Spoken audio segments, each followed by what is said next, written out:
Una misteriosa sfera di metallo precipita dal cielo, lasciando tutti di stucco. È un segno di vita extraterrestre oppure l'ennesima colossale bufala? In questi giorni non si parla d'altro, la sfera di Buga in Colombia è diventato in poco tempo l'argomento principe di attualità e non potrebbe essere altrimenti. Prima di andare ad approfondire però questo argomento, ricordati di iscriverti al canale se non l'hai ancora fatto, lascia un like al video e adesso andiamo a vedere che cos'è la sfera di Buga. Quante volte abbiamo assistito a un incipit di questo tipo nei libri, nei fumetti, nei film e nelle serie di fantascienza, un manufatto, qualcosa, un oggetto che cade dal cielo, che si presuppone non sia di questa terra e che viene trovato da qualcuno. Ci siamo sempre posti la domanda: e se accadesse nella realtà? Iniziamo con il ricapitolare i fatti. Questa sfera è stata ritrovata il 2 marzo 2025 a Buga, in Colombia, da un contadino e subito è sorto il mistero. Secondo alcuni testimoni oculari, volava nel cielo con traiettorie irregolari ed era molto luminosa prima di schiantarsi al suolo. Non lo so perché, ma provo una sorta di déjà vu.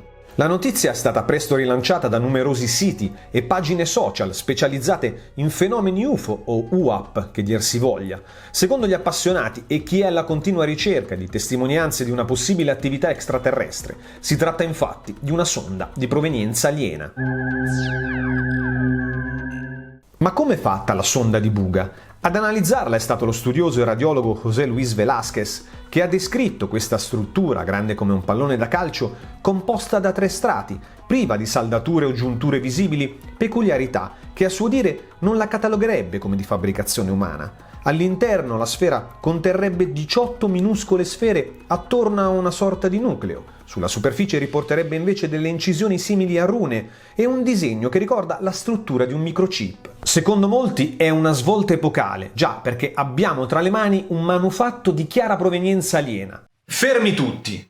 Ma è davvero così? Di questa vicenda sappiamo alcune cose importanti. Al momento mancano fonti autorevoli a livello scientifico che non si sono ancora occupate di questo episodio. La notizia è stata rilanciata per primo dalla pagina social Truthpolex, che non è propriamente sinonimo di affidabilità. A rilanciare il video dell'esame in laboratorio svolto dallo studioso, che vi ho mostrato, è stato il Daily Mail, che a livello di autorevolezza in ambito scientifico non è la prima testata giornalistica che ci viene in mente. Una ricercatrice di San Diego, Julia Mosbridge, ha definito la sfera un progetto artistico molto bello, richiamando un po' tutti alla prudenza. Cerchi storie particolari che ti facciano sognare, spalancare gli occhi e la bocca, provare ammirazione ed empatia? Sei nel posto giusto. Iscriviti, è gratuito, e scopri lo straordinario nell'ordinario nei tanti video che potrai trovare sfogliando le varie sezioni del canale.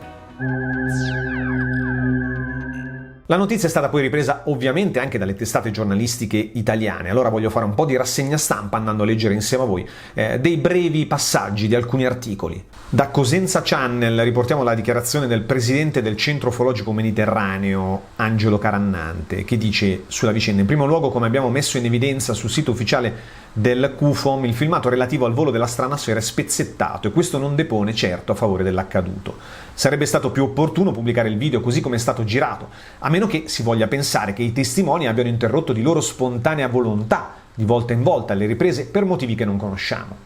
Dice anche: risulta strano che alcuni ufologi tengano tra le mani una sfera di ipotetica origine aliena senza preoccuparsi minimamente di eventuali contaminazioni da radiazioni di vario tipo. Vi faccio vedere anche il Corriere della Sera, che riporta la dichiarazione della studiosa che ho citato poco fa, Julia Mosbridge, che si concentra sul fatto che possa essere una installazione artistica e anche sul perché qualcuno possa aver concepito un'opera d'arte, ma comunque di questo genere, secondo lei, per fare ragionare, riflettere sul fenomeno degli UFO o degli UAP, fenomeni anomali non identificati, su cui da tempo si cerca di indagare, soprattutto negli Stati Uniti, con il governo federale che avrebbe ammesso qualche tempo fa l'esistenza di fenomeni non spiegabili, quantomeno.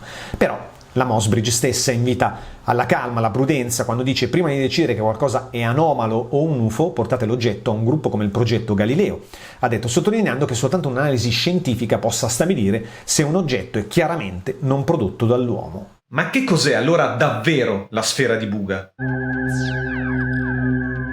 Fra le ipotesi più probabili, quella che si tratti davvero di un'opera d'arte, un'installazione artistica lasciata lì da qualcuno per accendere il dibattito in chi l'avesse poi ritrovata, oppure che si tratti davvero di una goliardata, una sfera lasciata lì per incendiare l'animo dei più creduloni, oppure di chi davvero sogna da tutta la vita che le sfere cadano realmente dal cielo come segno di un'attività extraterrestre. Potrebbe però trattarsi in maniera molto più pragmatica di una campagna marketing. Qualcuno ha fatto notare che il disegno, il simbolo che riporta sulla superficie la sfera è molto simile a quella di una nota azienda produttrice di carne. Ovviamente la mancanza di fonti autorevoli in ambito scientifico viene commentata dai fautori della tesi aliena con le solite frasi, gli slogan che sentiamo molto spesso. Ah, vogliono tenerci tutto nascosto, hanno già insabbiato tutto. È un atteggiamento tipico.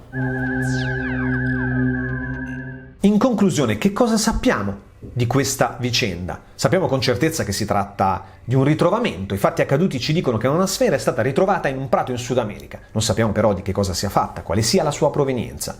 Abbiamo visto nel corso di questo video che a livello probabilistico sono molte le possibilità che si tratti di qualcosa di terrestre. Per tutti gli altri, io dico, non vi costa nulla. Se volete sognare che si tratti di una sonda di provenienza aliena, fatelo, con cautela naturalmente, senza fare troppo rumore, ma siete liberi di sognarlo. Se non l'hai ancora fatto, iscriviti al canale e condividi questo video con un tuo amico su WhatsApp, contribuirai a far parlare di questa vicenda, si spera con un occhio critico. Noi ci vediamo alla prossima!